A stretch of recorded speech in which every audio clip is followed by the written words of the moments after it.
Shalom, shalom, giving honor and praise to the Most High, the Creator and the Maker of heaven and earth. We call this one here the matter of 1619 in Genesis chapter 15. It's 10 slides, but we just want to emphasize on a point. Introduction, giving honor and praise to the Creator and the Maker of heaven and earth. This presentation is brought to you by Moreh Yeshiah and Old Testament Hebrew Israelites. Giving due respect to the teachers I had, Moreh Yosef, Cohen Levi, Chisimeon, Moreh Hosea. May they all rest in peace. I can be contacted at 908-587-4841. Forward. This is presented to you in love, is what our first one states. The point in this presentation is to set the record straight regarding what happened with the Israelites in Egypt and the claim that is made today regarding 2019 being our year to leave this Western Hemisphere. Disclaimer, I am not a prophet. However, we cannot take the 400 years mentioned in Genesis 15 and say 2019 is the year for us to be released from captivity or exile in the Western Hemisphere, since our captivity in the Western Hemisphere was before the era of the 17th century, that is to say before the 1600s. To say the black people brought to Jamestown, Virginia in 1619 is the beginning of our captivity and enslavement in the Western Hemisphere defies the fact that they were brought to Jamestown, were there who were shipped from Brazil. The people brought to Jamestown in 1619 were already enslaved prior to being in Jamestown. They were already enslaved in Brazil. Next slide. Genesis chapter 15, verse 13 to 16.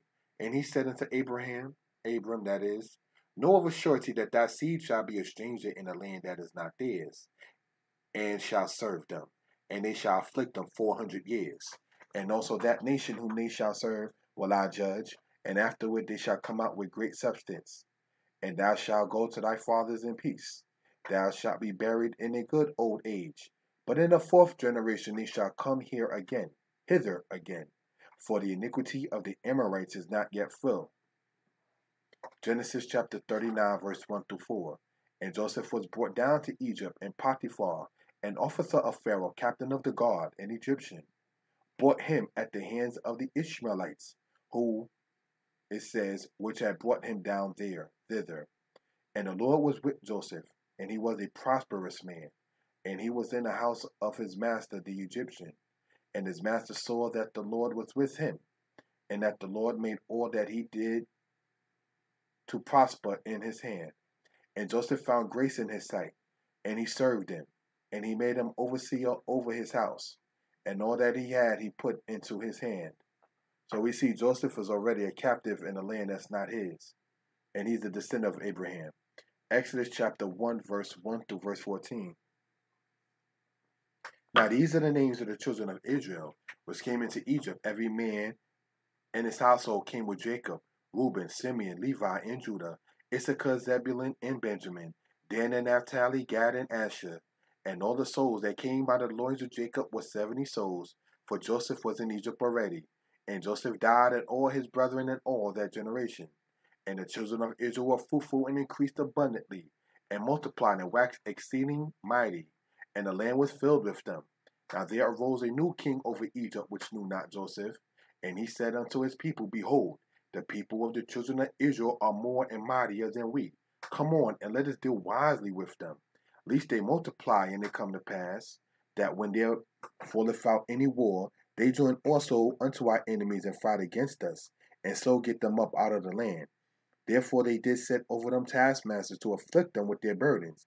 And they built for Pharaoh treasure cities, Pitom Ramses, and it says, but the more they afflicted them, the more they multiplied and grew, and they were grieved because of the children of Yisrael. And the Egyptians made the children of Yisrael to serve with rigor, and they made their lives bitter with hard bondage and mortar and in brick, and in all manner of service in the field. All their service wherein they made them to serve was with rigor. So the Israelites were made to serve with rigor in a land that's not theirs. See, and this is after the timing of Joseph. So the 400 years that we're talking about did not start with the era that you see in Exodus, but more so in the era that you see in Genesis. Next slide. Exodus chapter 6, verse 14 to verse 25. These are the heads of their father's houses, the son of Reuben, the firstborn in Yisrael, Hanoach and Palu and Hezron and Carmi. These are the families of Reuben. And the sons of Shimon, Yemuel and Yamin and Ohad and Yakin and Zohar and Shaul, the son of a Canaanitish woman. These are the families of Shimon. And these are the names of the sons of Lewi, according to their generations, Gershon and Kohat and Merari. And the years of the life of Lewi were 137 years. The sons of Gershon, Libni, and Shimei, according to their families. And the sons of Kohat, Amram, and Ishar, and Hebron, and Uziel. These and the years of the life of Kohat were 133 years. And the sons of Merari, Machali, and Mushi. These are the families of Levi, according to their generations. And Amram took Kim Jochebed, his father's sister, to wife, and she bore him Aaron and Moses. And the years of the life of Amram were 137 years. And the sons of Ishar, Kohar, Nepheg, and Zikri. And the sons of Uziel, Mishael, and Elsaphon, and Zitri. And Aaron took him Elisheba, the daughter of Aminadab, sister of Nachshon, to wife. And she bore him Nadab, and Abihu, Eleazar, and Itamar. And the sons of Korah, Asir, and Elkanah, and Abiasaph. These are the families of the Kothites. And Eleazar, Aaron's son, took him one of the daughters of Putiel to wife, and she bore him Pinchas. These are the heads of the fathers of the Levites according to their families. What am I pointing out and reading that is because when you look at Joseph and Levi, we're the same generation. So after Levi, all right, you had Kohath. After Kohath, you have Amram, and after Amram, you have Moses. So that's the 4 generations that Genesis chapter 15 is talking about. So when it says in the 4th generation, it will come back, it's talking about 4 generations after the era of what happened with Joseph and his situation, because that started off the enslavement inside of a land that's not theirs. They will be made to serve a people that's not theirs in the land that's not theirs. That started not in Exodus, that started in Genesis with Joseph. So he being the same generation as Levi, you got 4 generations later under Moses, they're led back into the land of Canaan. So that's why it's important to study upon reference purposes. A history of the American people in the 1440s, exploring the African coast. From their newly acquired lands, the Portuguese rediscovered slavery as a working commercial institution. The Portuguese entered the slave trade in the mid-15th century, took it over, and, in the process, transformed it into something more impersonal and horrible than it had been either in antiquity or in medieval Africa. When the trade was in its infancy, several hundred slaves were shipped to Lisbon. As the sugar industry expanded, slaves began to be numbered in thousands. By 1550 AD or CE, okay, some 50,000 African slaves had been imported into San Tome alone, which likewise became a slave port entrepot. So this is something we just want to get into for edification purposes. So you see that date right there? 1550. That's before 1619. All right, next slide. The Slave Trade by Hugh Thomas.